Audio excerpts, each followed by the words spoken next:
Ngayong araw pa lang din ito, naandito na yung mga tauhan namin mula sa OFOP kasi magsisimula na tayo ng pagpapaboto sa mga kababayan natin sa abroad ngayon darating na linggo, April 13. All systems go o handa na ang Commission on Elections o COMELEC para sa kauna-unahang internet voting para sa overseas Filipino voters. Magsisimula ang botohan sa April 13, araw ng linggo at matatapos sa May 12. Para sa mga lugar na hindi pinapayagan ang internet, boboto sila gamit ang automated counting machines o ACMs tulad sa China, Russia, Armenia at iba pa.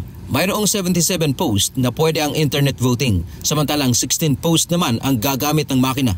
Ayon kay Chairman George Erwin Garcia, hindi nila inaasahan na dadami pa ang pupunta sa mga embahada o konsulado dahil internet voting na ang karamihan. Kung gusto nilang dumalaw din sa embahada, meron silang ipaprocess ng mga dokumento sa embahada, might as well doon na lang din sila bumoto sa ating mga kiosk na naandyan. Bagamat hindi natin ine-expect na ganun sila kadami ngayon. Mayroong 1.241 million na rehistradong botante abroad. 36,000 na sa mga ito ang nagpa-enroll sa internet o online voting. Tatagal ang pre-enrollment ng mga gustong bumoto online hanggang sa May 7. Handa po ang lahat ng embahada natin at konsulada sa kung sakali mang doon magboboto ang mga kababayan natin sa mga kiosk.